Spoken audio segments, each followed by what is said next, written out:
Good morning, everyone. Bonjour tout le monde. Welcome to EFA64 on this Sunday, May 31st. It's a cool morning, 6 degrees Celsius. In the Celsius world, 42, 43 in the Fahrenheit world. I'm going to ask you a question here. Would you stand line? Would you stand line, lock arms, right? Lock arms with civilians to defend these officers here? I want you to watch this video. I'm watching this video right now, and I was loading up this morning, setting up. Like I said, it's a cool morning. I'm outside here working, and when I was loading up, this video came upon. And if you watch this video, you will see law enforcement. You will see security forces getting pummeled. The stuff bouncing off their skulls, blood on the ground, people trying to beat them. You will also notice civilians. You will notice officer down. Obviously, officers morally, you just as a human being, you defend somebody that's getting beaten, right? Morally, but as an officer, you will stand ground with your officers to defend each other, right? That's what you do. And then you'll see civilians jumping in, defending those officers, right? And you'll see civilians. You'll even see that woman that's at the end locking in arms, right? Would you join that woman? Would you join me? Would you join them as your democratic duty? As your democratic duty, but forget that. As a human being, would you jump in and stop that? You know, and it's just like the situation right now in Minnesota, Minneapolis.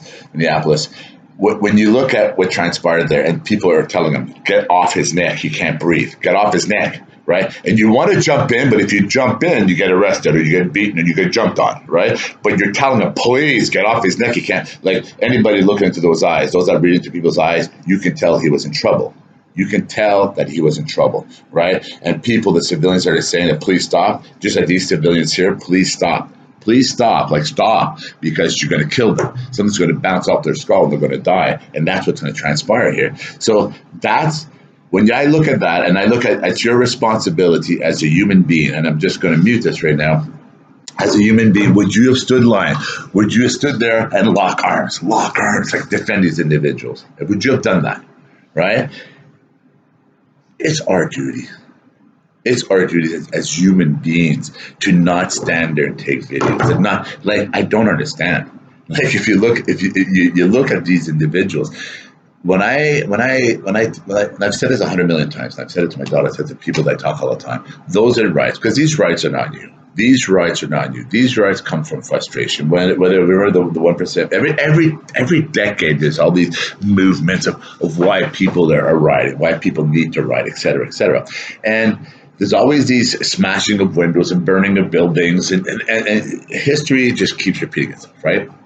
And right now there's a lot more frustration, right? There's a lot more frustration globally.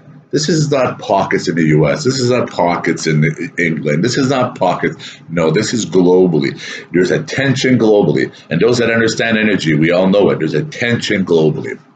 And one of the big tension, it's amongst the grassroots globally, is because they realize the government should have done something different. They should have done something different. They should have been prepared, right? And I don't want to rehash all that, but there's that one that since March, they still to this day don't even have a list of what they can do to open their business. And if they open their doors, we're going to hit you with $1 million fine, or we'll put you in jail, all that kind of stuff. So they've been in limbo since March. So now we're going into June, right? We have angry people. So you got those souls. You got those that are in poor neighborhoods, poor communities, poor everything, and they're angry. And then you have those that saw they're calling it a murder. The police officer got charged with murder in Minnesota, Minneapolis, and they see that murder and that boom, right?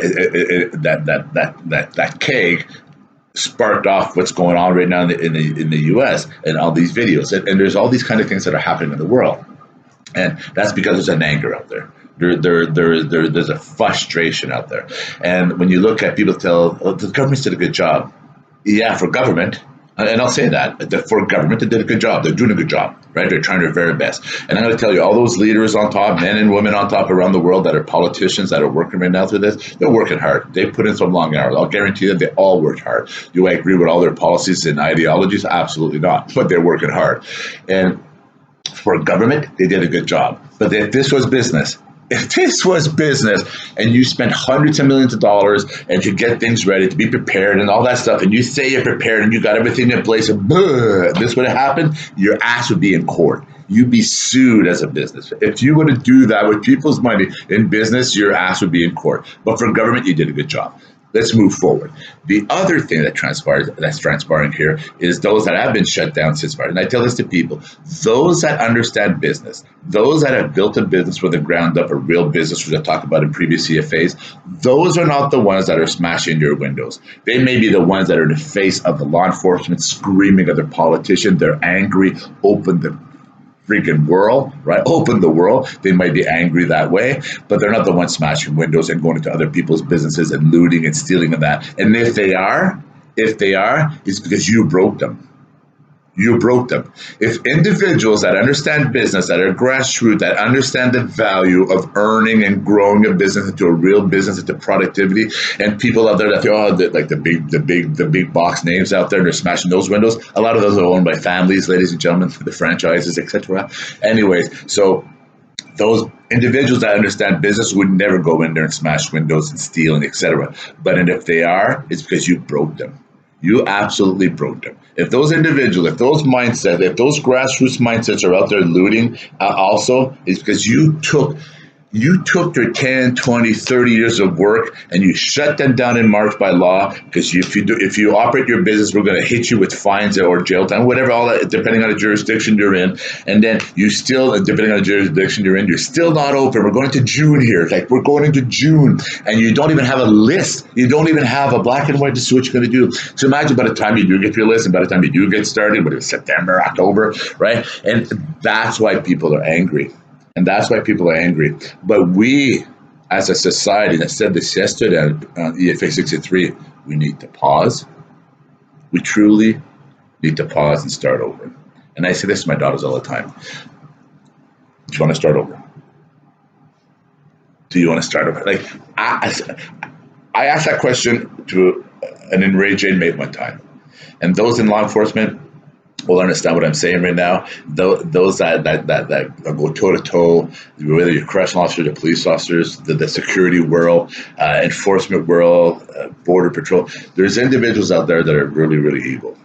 And those that have walked those shoes and have stood up against them.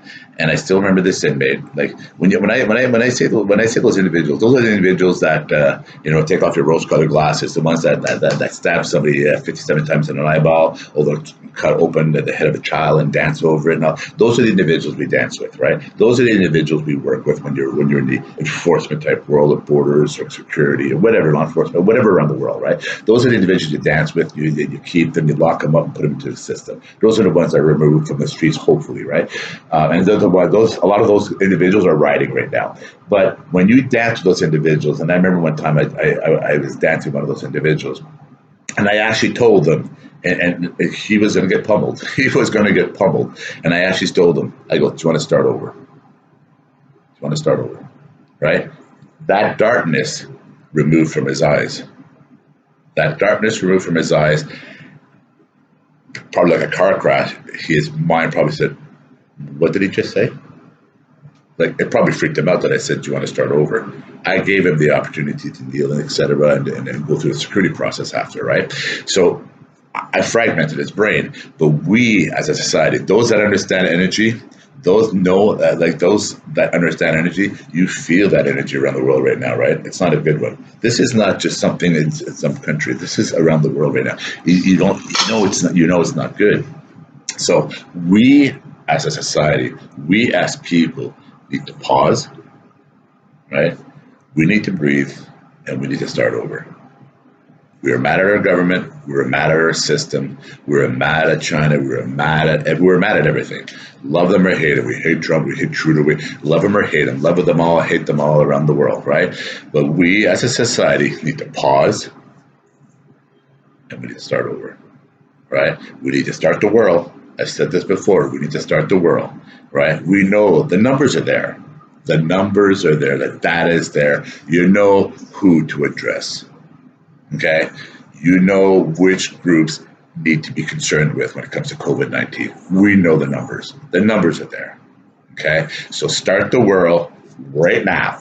Start the world right now. Let's get businesses going. Let's get everything going now, and then precautionary measures in place around the world. Everybody knows. Everybody naturally is doing it. Trust me. They're in Ottawa, Canada. Starting in June, you have to wear facial covering for transportation if you want to go into the public transit. I believe Uber and all that stuff. So the world is programmed already. We know. We don't need another no, right? So start the world now. Like I say, Monday morning, Tuesday morning, Wednesday morning. Start the world now. Let's all breathe. Let's start over, right? Let's go out there with precautionary measures. Stop the riots. Like nothing good comes out of this. Nothing good comes out of this.